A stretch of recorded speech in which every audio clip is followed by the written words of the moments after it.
안녕하십니까. 조세 전문 변호사 고성채입니다. 오늘의 주제는 목적의식을 가진 소수가 권력을 차지한다. 조직을 장악한다는 말이죠. 실제로 어느 조직이든지 1000명의 조직이 있어도요, 모임에 5명만 있으면 된대요. 5명이 그 조직을 장악할 수 있다. 라는 말을 제가 들었습니다. 실제 모임 같은 것들을 많이 만들어 본 사람이 그런 분이 그런 말을 하더라고요. 만들어 놓으면 그런 사람들에 의해서 뺏긴대요. 그래서 그런 사람들이 누군가 항시 잘 살펴가지고 감시를 해야 된다. 라고 말을 하더라고요. 그런 사람들의 특징은 뭐냐? 목적의식을 가지고 있는 것, 뭐든지 그 조직을 내가 장악해야 되겠다. 그래가지고 거기에 있는 내 이권을 최대한 활용하겠다. 거기서 단물을 내가 다 빼겠다. 그런 이해관계가 목적의식을 가진 사람들 소수가 서로가 이해관계가 맞으면은 서로가 이제 결집을 해가지고 그런 사람들이 막 떠들고 심란하게 하고 흉측하게 하고 막 이렇게 되면은 점잖은 사람들이 떠나버린다 이거예요. 그리고 쟤네들하고는 안 놀다 보니까 그 사람들끼리만 이제 자기가 판을 벌려가지고 이래라 저래라 막 마음대로 이제 해버리는 거죠. 감노라 너라 이렇게 해버리고 조직을 마음대로 끌어가 버린다 이겁니다. 그렇게 해서 조직이 뺏긴대요. 우리가 쿠데타를 할 때 쿠데타 사람들이 뭐 다수였습니까? 다수인 적 없어요. 소수의 사람들이 그러니까 목적의식을 가진 소수의 사람들이 똘똘 뭉쳐가지고 탁탁 계획에 따라서 결집을 해보면은 어느 조직이든지 장악한다 이겁니다. 그게 공직이 돼도 그렇게 장악할 수 있다 이거예요. 그러니까 핵심 포인트를 장악하는 게 그게 관건이다. 그러려면은 목적의식으로 똘똘 뭉쳐져 있어야 된다 라고 하는 거죠. 만약 이게 종교단체라고 한다 하면은 종교단체 어떤 사람은 정권에만 신경이 세요. 내가 권력을 차지해야 되겠다. 이 종교단체는 재산이 많잖아요. 이 재산이 많아요. 이 재산을 차지할 수 있는 방법은 내가 권력을 가지는 거예요. 조직의 수장이 되는 겁니다. 여기까지 올라가는 거예요. 어떤 사람은 내가 하심을 하면서 수행을 해야지 막 이런 식으로 생각하고 이렇게 처음부터 시작을 하는 사람이 있는가 하면 이런 사람들은 죽었다 깨어나도 정권 못 가지죠. 권력의 근처에 가지도 못해요. 본인들이 스스로 흉측하게 하면은 자기가 이렇게 뒤돌아서 가지고 멀리 그냥 산으로 오히려 또 도망가 버린다 이겁니다. 피해버리고. 이런 사람들은 피하라고 너희들 가 하는 식으로 더 흉측하게 흉폭하게 한다 이거 떠들고 같이 어울리지 못하게끔 근처에도 못 오게끔 만들어 버린다 이겁니다. 그러니까 이런 전자하는 사람들은 이런 목적의식 가진 사람들을 못 이긴다. 그러면 이런 사람들은 권력을 가지면은 정치를 어떤 식으로 유지를 계속 하느냐. 2단계가 있어요. 역관제하고 두 번째는 자금력이에요. 자금력. 결국은 권력을 차지하면은 역관제를 하면 돼요. 내 편, 나를 따르고 나한테 충성할 사람들만 다 길목에 있는 요직을 줘요. 요직을 준다 이겁니다. 그리고 그 자금력은 요직에 있는 그 사람들이 자금을 만들어 가지고 상납을 해야 돼요. 그러니까 그 길목을 자금력이 오는 그 길목을 차지해 가지고 내 사람한테 주고 그 사람은 돈을 만들어 가지고 상납을 해야 된다. 어느 조직이든지 상납 문화가 없는 거는 없어요. 상납 문화가 항시 있다 이거예요. 이게 지금은 없더라도 상납 문화의 잔재가 각 조직마다 다 있어요. 밑에서부터 위로 올려주는 그 상납 문화가 항시 있다 이거예요. 이게 있는지 없는지 알려면요, 윗사람이 밑에 사람을 호통치는 게 가능하지 않는지 그거에 따라서 알 수 있어요. 호통을 못 치면은 거기는 상납 문화가 있다는 말입니다. 왜? 밑에서부터 올려주니까 호통치면은 누가 자기한테 주겠어요. 그러니까 뭐든지 좋은 말로 하고 우리가 남이가 하면서 그렇게 하죠. 봐도 못 본 척하고. 그러니까 이런 데에서는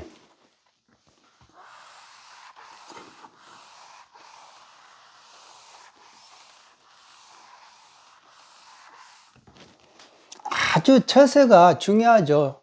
이렇게 띄워주면은 그냥 사람이 그게 그렇게 그냥 취해버리는, 구름 위에 이렇게 존재하는 거예요. 막상 이게 실체가 있는 것도 아닌데 사람이 칭찬해버리는 거예요. 칭찬하고 이런 게 이제 아부죠. 아부인데 본인들은 절대 이걸 아부라고 생각을 안 하죠. 남이 하는 걸 보면 아부라고 막 비난을 해도 정작 본인이 당하면 아부가 아니에요. 아, 사람 참 좋네, 사람 참 똑똑하네. 그런데 자기를 비판하는 사람이면 저 사람 말이야 아주 못됐어, 성격이 안 되고 사람이 덜 됐어, 막 이렇게 나가는 거예요. 그러니까 아주 높은 인격자가 있는 분한테도 오늘도 제가 이렇게 이야기를 하면서 이야기 들었는데, 그거를 많이 겪어보니까 아는 것이지 이렇게 칭찬에 그냥 다 녹아버린다 이거예요. 이렇게 해놓고 가지고 흔들어 버린다 이겁니다.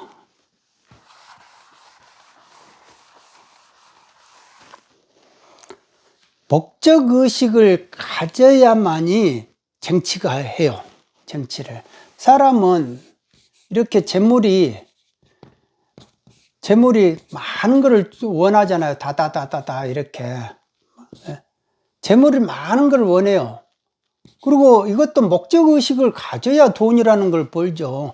솔직히 돈이라는 거는요, 어떤 쇼맨십 이런 게 없으면 안 돼요.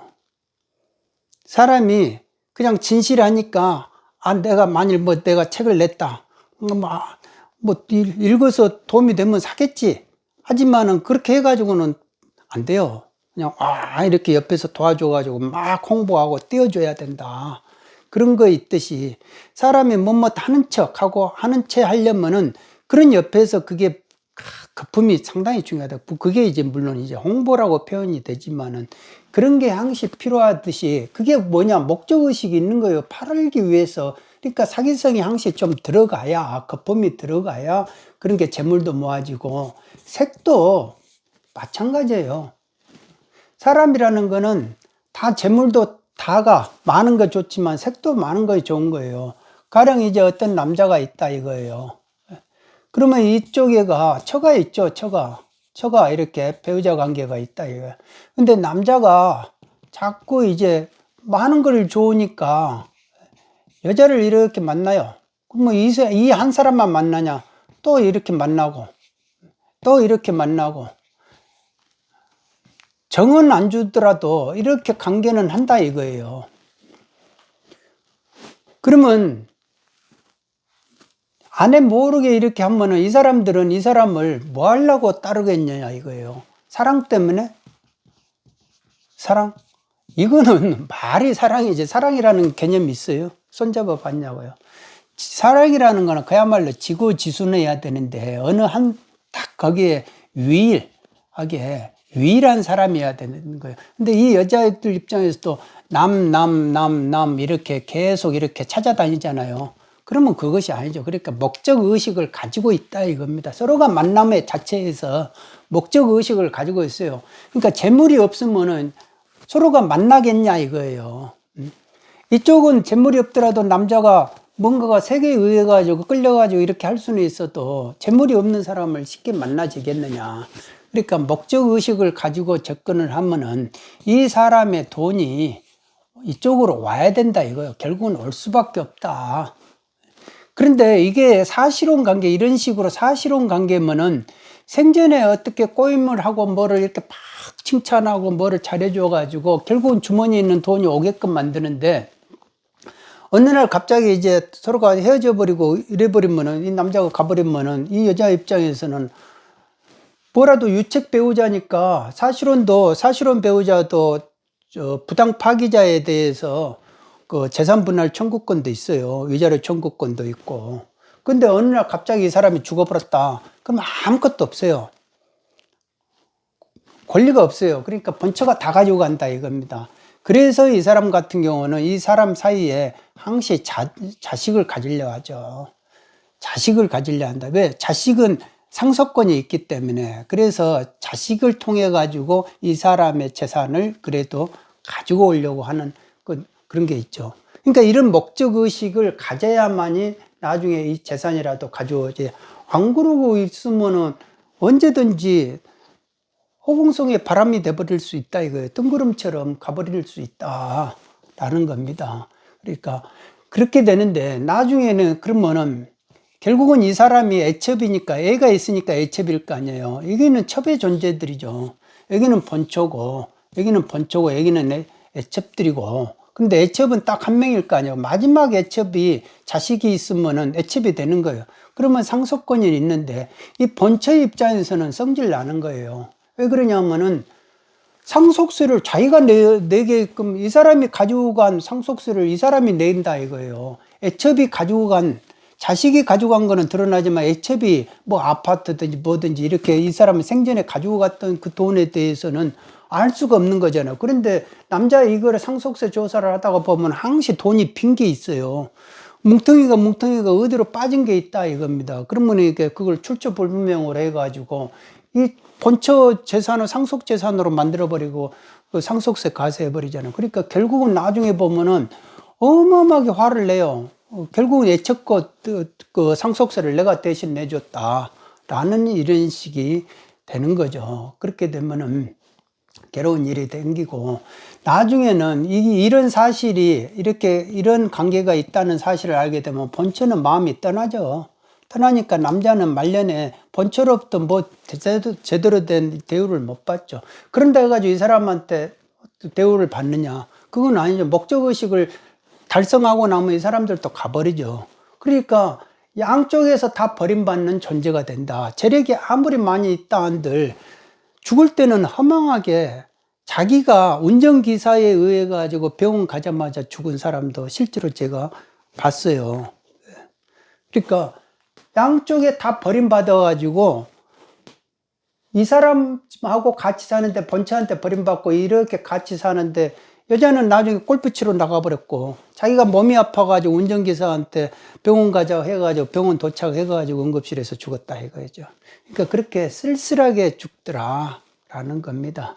그러니까 결론은 남자는 세상을 평정하지만 여자가 결국은 남자를 평정하기 때문에 세상을 다 가지는 거죠. 그리고 마지막에는 이 애첩한테 돈이 더 많이 가죠. 마지막 순간에 마지막 나를 이렇게 챙겨주는 사람한테 더 갈 수밖에 없지 않습니까? 그러니까 결국은 애첩이 이기는 구조고, 상속세는 본처가 내고, 그러면 이런 사람들은 그동안에 이렇게 남자를 통해 가지고 돈을 빼기 위한 목적의식으로 살다가 본인들도 사랑 한번 해보고 싶어 하는 거예요. 공허한 이 사랑이라는 게 실제로 존재하는지 알고 아주 사랑을 찾아다니면서 이 사람들도 계속 남자를 또 찾아다니죠. 찾아다니는데 이 사람들의 또 사람이라는 게 업이잖아요. 그게 다 기분이 좋으면 업되고 또 이제 뭐라고 기분이 나쁘면 막 욱해버리고 그런데, 그런 거를 일일이 다 받아주는 사람은 결국은 사기꾼밖에 없다라는 겁니다. 그러니까 이런 사람들은 또 이런 사람들을 상대로 해가지고 목적의식을 가지고 있는 거예요. 목적의식을 가지고 있으니까 또 이 사람의 재산을 또 인마이 포켓 할 수 있는 거죠. 한번 홀리면은 또 다 줘요. 또 이상하게.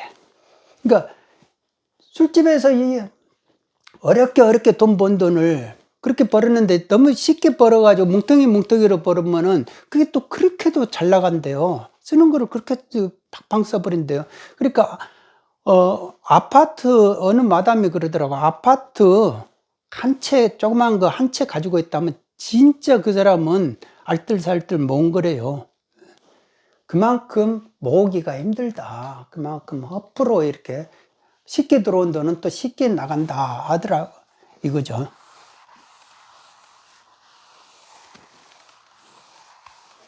그러니까 결국은 목적의식이 있는 사람을 못 당한다 이거예요. 이게 재물이든지 색이든지 이게 권력이든지 어느 쪽에다가 초점을 맞추느냐에 따라서 쟁취를 한다 이겁니다. 목적의식 없는 사람들이 이거를 쟁취할 수가 없어요.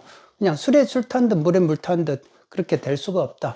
근데 권력을 생각을 하고 소수의 사람들이 하면은 그 조직을 이 조직이 있고, 이 조직이 있고, 3조직이 있고, 4조직이 있고, 이렇게 있는데, 이 조직의 소수가 장악하고, 소수가 장악하고, 소수가 장악하고, 소수가 장악. 그러면 이 사람들끼리, 끼리끼리 다 연합하면은, 이 사람들이 정권도 장악할 수 있는 거예요. 이게 공조직이라면. 그러니까, 이런 사람들이 목적의식을 가지고 있기 때문에 얼마든지 할 수 있다. 그러니까, 목적의식을 가진 소수의 사람들은 점잖해서는 안 된다 이거죠. 항시 거칠어야 되고 분란을 일으켜야 돼요. 그래가지고 점잖은 사람들이 덤비지 못하게끔 하고 막 이렇게 하고 내리 찍어버리고 막 이렇게 그렇게 해야 된다 이거예요. 그러니까 점잖은 사람은 흉측한 사람은 못 이긴다. 그게 이제 목적의식을 가진 사람들의 가장 큰 특징이고, 결국은 내 사람을 챙기고 역관제 그걸 챙기고, 그 다음에 자금력, 그거는 이제 돈 되는 그 조직에 이제 거기에서 충당을 해줘야 된다라는 겁니다. 그러니까 우리나라가 이 전체적으로 보면요, 삼권 분립이잖아요. 삼권 분립인데 이게 삼권 일체화가 되면은 이 나라가 망조가 되는 거죠. 근데 행정이잖아. 오더 내리면은 같이 이렇게 해야 될 의무가 있는 거고. 그 다음에 국회가 있잖아요. 국회는 또 다수당이 오더 내리면 다다닥 따라야 되는 거고. 근데 이 사법부는 독립을 강조하는 이유가, 독립을 하면서 우리가 재판정에 가면 판사가 들어오면 우리가 일어서고 그 권위를 인정해주고 그 표시를 해주는 이유가, 사법부만이 이 모든 최종적인 판단의 권한을 가지고 있다 이거예요. 그러니까 이쪽에서 잘 해야 된다 이거죠. 그러니까 우리가 자유에 대해서 이분들이 더 잘 알아야 되고, 우리가 세금에 대해서 고통이 있고 뭐가 하는 걸 이 사람들이 더 잘 알아야 된다 이거예요. 실생활과 경제 활동에 대해서 바삭하게 경험이 많아야 된다 이거죠. 그런데 갑자기 고시 공부 합격해가지고 갑자기 그냥 판사 돼가지고 이렇게 하고 법조문 가지고 막 이렇게 분석하고 이렇게 하면, 내가 모르겠으면은 그냥 일단은 국가 말이 맞겠지, 공무원 하는 말이 맞겠지, 이렇게 가버린다니까요. 그렇게 가고 싶은 충동이 너무 많아요. 충동이 많으니까 그런 사람들이 대체로 이제 다 이렇게 점잖잖아요. 점잖은데 무슨 대표회의가 500명이 있다 하더라도 그 사람들이 뭐 다 주도적으로 활동하는 사람들이 아니잖아요. 그러니까 그 중에 소수의 또 사람들이 조직을 장악할 수 있다 이거예요. 이런 목적의식을 가지고 있으면은. 근데 사법부가 어느 한쪽에 편을 들어가지고 이념화 돼버리면은, 이거는 뭐 누구 어디 가서 뭐를 구제를 받을 거냐. 그러면 전체가 삼권 분립이 아니라 삼권 일체화가 돼버리지. 그렇게 되면은 많은 사람들이 마음대로 이렇게 세금도 이제 뭐 공시가격 올려가지고 19% 올려가지고 공시가격 올리고 뭐 종부세 이제 문제 생겼잖아요. 그러니까 나머지 사람들은 나도 종부세 한번 내봤으면 좋겠다. 그러니까 잘하고 있는데 무슨 소리 하고 있어. 종부세 재산이 올랐으면 내야지. 근데 저도 1주택자지만 누가 주택가격 올려주라고 했냐고요. 세금만 가지고 가지. 1주택자는 건드리는 게 아니다 이겁니다. 그런데 그렇게 배한양되는 한 40%의 사람들이라 할지라도 가만히 기다려 보시라. 이제 몇 년 뒤면은 본인들도 이제 곡소리 나기 시작한다. 이대로 가면은 종부세 취소가 가지고 본인들도 이제 건강보험료 몇십만 원 내야 되고, 종부세 내야 되고, 그렇게 해야 된다라는 겁니다. 이제 세금 낼 일이 곧 있다. 그러니까 남의 일이 아니다 이겁니다. 지금 이런 일들이 전부 다 남의 일이 아니다. 배는 구멍 뚫려가지고 침몰하고 있는데 뭐 내 폐물 챙긴다 해가지고 그게 배가 침몰 안 하고 배기고, 내 차례가 내가 당하지 않으니까 나는 영원히 안 당할 줄 알고 뭐 이렇게 비아냥대고 해봐야 의미가 없다. 소수의 목적의식이 있는 그런 사람들만이 살아남는 격이 돼버린다라는 겁니다. 그러면 그게 공정한 건 아니죠. 그게 평등도 아니고 그게 자유로운 사회도 아니고 그러지 않겠습니까? 세금으로 보는 세상 이야기였습니다. 오늘은 여기까지 하겠습니다. 여러분 모두 건강하시기 바랍니다. 감사합니다.